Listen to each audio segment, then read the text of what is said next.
listening to the 10 Questions with the Musical Mind podcast with your host, Peter Harris.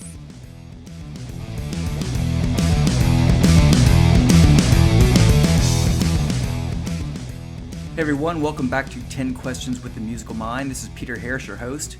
And this week we welcome back to the program the one and only Ron Keel. Of course, Keel has been a fixture on the rock scene since the early 80s with his band Steeler and of course Keel itself, and many projects since then. This year he's released his album Fight Like a Band with the Ron Keel Band, and it is a strong effort to say the least. Tons of great songs on here. You can tell the energy and the emotion was behind each and every piece. Most notably their latest single, Girls Like Me. It's a fantastic video. And I think you should check that one out. And so we join Ron here and we talk a little bit about this new album, his summer tour plans, and just what goes behind his songwriting in general. So I think you'll enjoy this. Let's join Ron Keel now.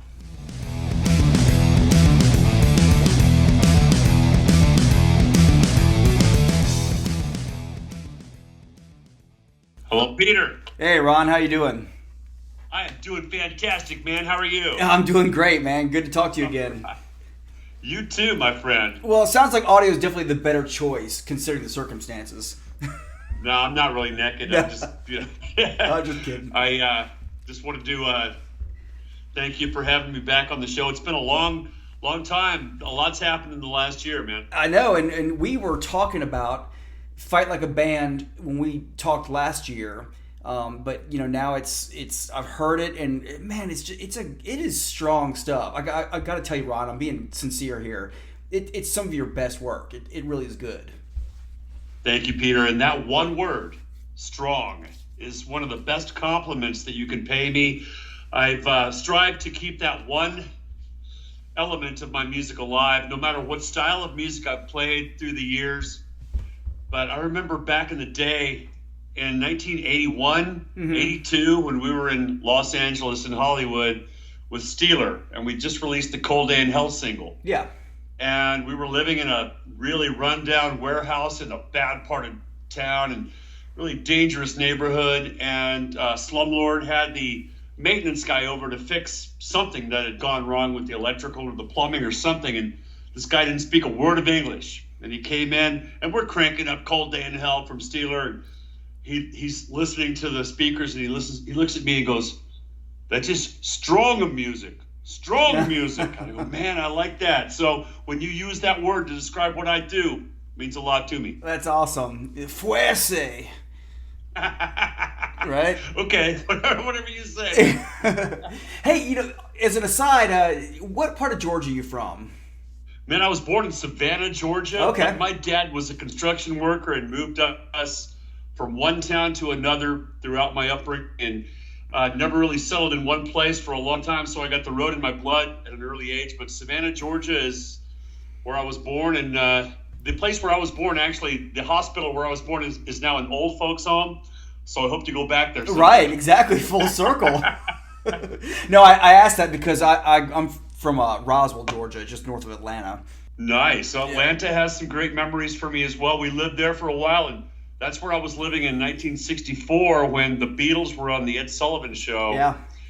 In February of 1964, and we were living in a very small, rundown house with a black and white TV on the floor, and my sister, who was 10 years older than I, made me sit there on the floor and watch the Beatles on the Ed Sullivan Show, and I saw that, and I was 2 years old, and literally changed my life, and I decided right then and there, that's what I'm going to do. I'm going to play rock and roll on TV, and here we are. That's great. Yeah, I have not lived in Atlanta in a long time either. So I left Atlanta in 1990. And so we'll go back down there to visit family, what have you, and traffic's always terrible. My wife would be like, "Oh, why don't we take some of the back roads?" I'm like, I lived here during the Reagan administration. I don't know the damn back roads anymore. Like, I don't... Well, I had a good time in Atlanta last year at the KISS Expo, where Vinnie Vincent and I were special guests at the KISS Expo, and that's the last time I've been there. But it's a great town. The traffic is a bitch, but yeah, the rock and roll is great there, and a great audience for what we do in Atlanta, talking about Georgia. Shows, you're headed out to Hot Harley Nights, aren't you, this weekend? That is literally 48 hours from now. I'll be on stage in front of Night Ranger at Hot Harley Nights in Sioux Falls, South Dakota. Yeah. One of the biggest bike events in the entire nation. Last year we played there in front of 20,000 people. I expect maybe twice that this year. So it's going to be a big night for us. Yeah, I've been to Sioux Falls. I've been to Sturgis during the rally, and that's a good time, definitely. Oh, yeah. Definitely. This is the wild, wild Midwest. The hard rocking, hard partying, hard working American audience is alive and well here in the wild Midwest. Yeah, you got a lot of summer dates coming up, and it looks like good stuff. I want to go over your Patreon page because you got some cool stuff going on there for people who don't know. For your different membership levels, it looks like you offer meet and greets, video messages, like early access to announcements. And one thing I thought was great, if you want to cover it, your guitar bastard classes. Not master, but bastard. Well, I appreciate you plugging that. The Patreon page, the address is patreon.com/Ron Keel. This is a membership site, pretty much a subscription platform where I can get really intimate with my fans and offer them exclusive audio and video content they can't get anywhere else.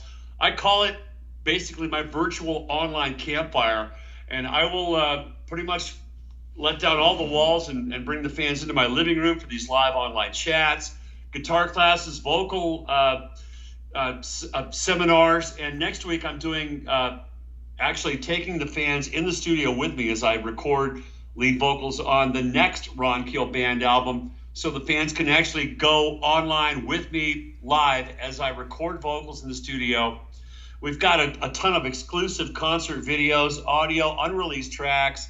You can watch the Keel show from Rocklahoma. You can watch the very first Keel show ever from April 7th, 1984. And just I try and load that up with content, give people their money's worth. It's $6.99 a month for all access. And it's a great way for me to inside that inner circle with my Keelaholics. Yeah. I constructed the platform because when my wife was diagnosed with cancer a few years ago, I was not sure that I would be able to travel extensively or what I would be able to do. And I wanted to find a way that I could entertain people online from home and give them all the cool stuff that I've accumulated through the years, the audio book, the radio show, the podcast, the exclusive video, live interaction with the online chats and so forth. So it's turned out to be a great way for me to really connect one-on-one with my hardcore fan base. Yeah, and it's one of the reasons I talk a lot about this, but one of the good things about technology is it's really opened up opportunities for musicians. I mean, you can lament all you want, and a lot of it's true as far as the streaming and the breakdown of the revenue stream, but you also have the opportunities to collaborate with people, share your message, share your music in ways that were not possible in 1984 by any stretch. Yeah, there are two sides to that coin. On one side, the people that are subscribing, my members, my Keelaholics, my inner circle, they love it and they feel that it's a great value. And then there's the other side that doesn't really understand what we're doing, that goes, why would I pay for that? I could just watch it on YouTube or Facebook.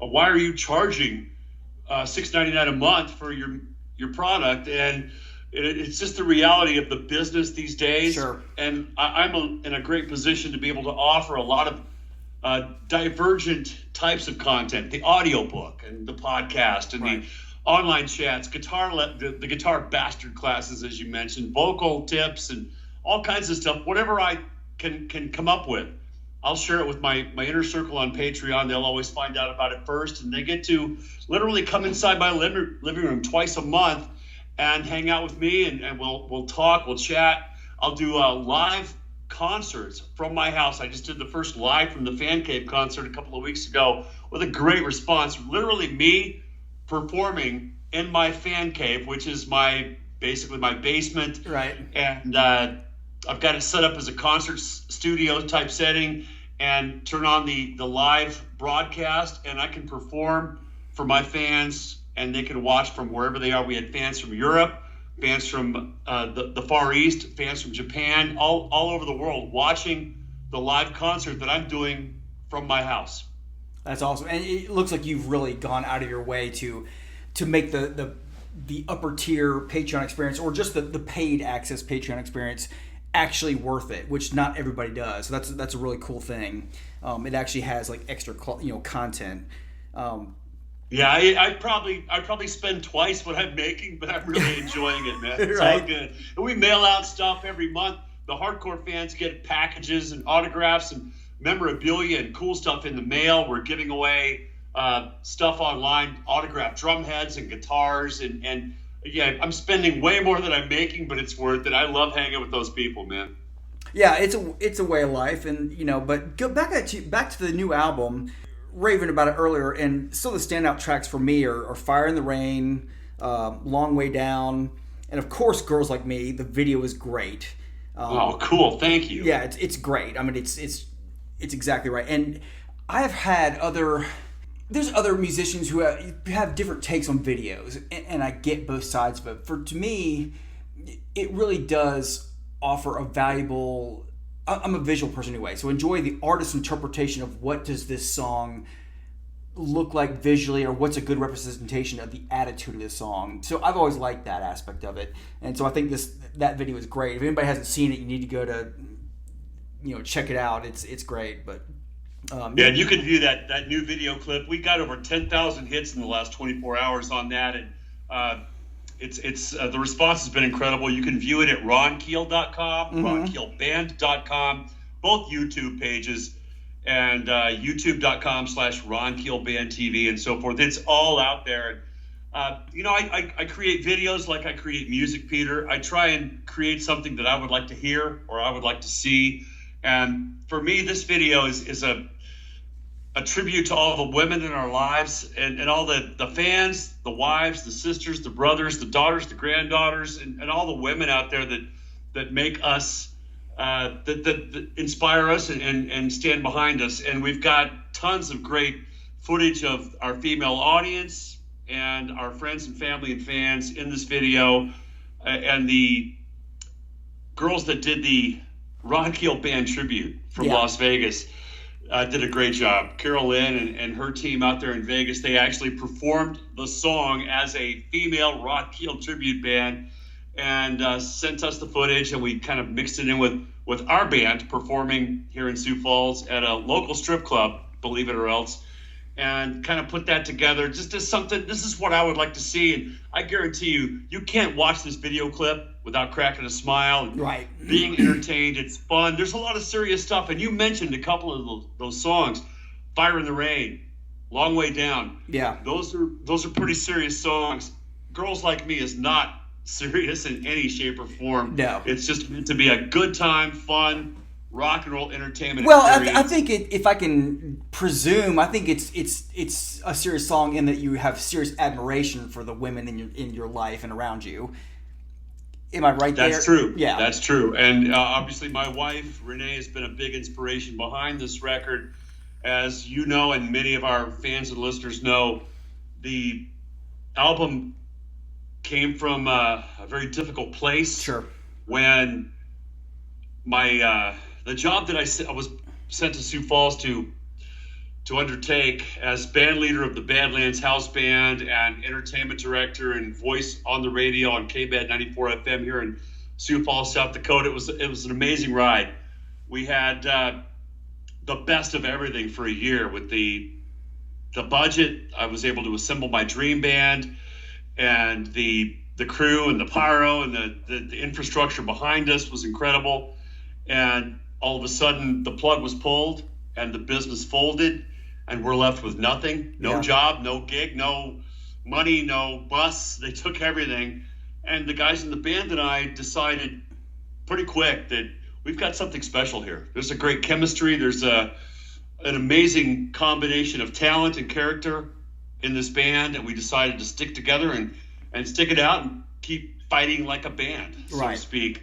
Within 3 weeks of that happening, my wife was diagnosed with stage 3 breast cancer, and all of a sudden, as anybody who knows, most of us have been touched by cancer in one way or another. Yeah. That's a life changer, man. When you get that diagnosis, everything changes. Yeah. So I went to the band and I told them that we probably weren't going to be able to tour a whole lot in 2017. Why don't we get together and write some songs and create an album? And that's what we did. And this album comes straight from the heart and straight from those experiences. Yeah, no, I definitely.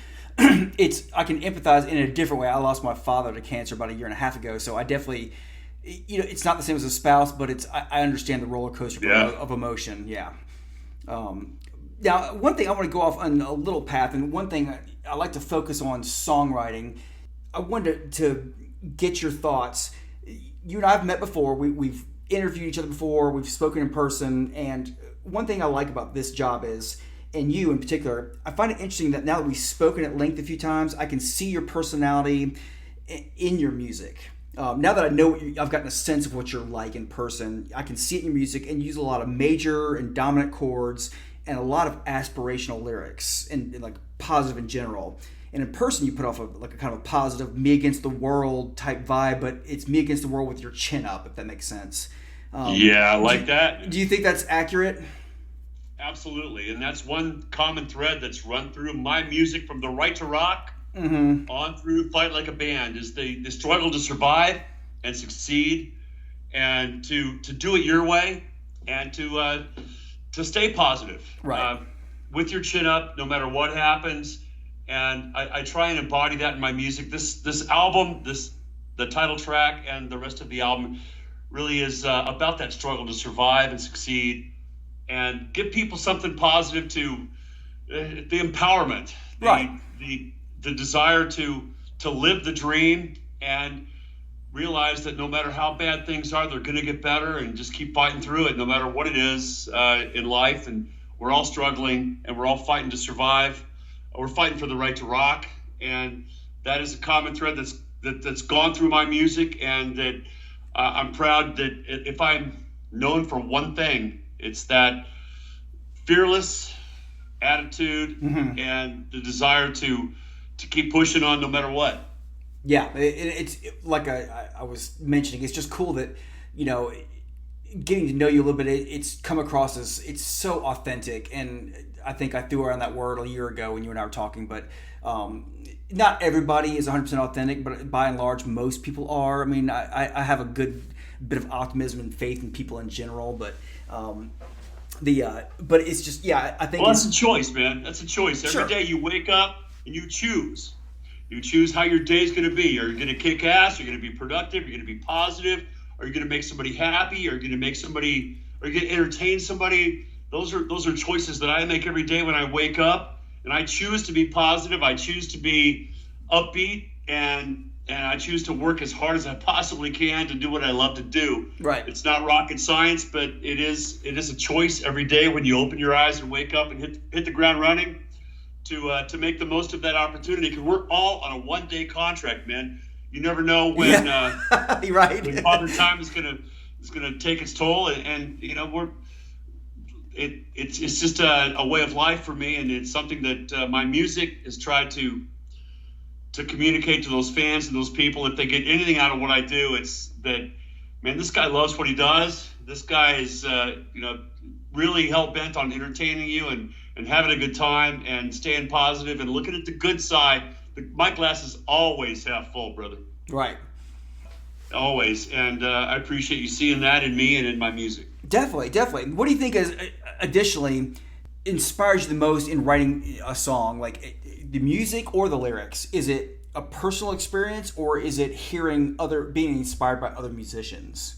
I like both. I like writing songs from the heart, and there's a lot of that on this new album.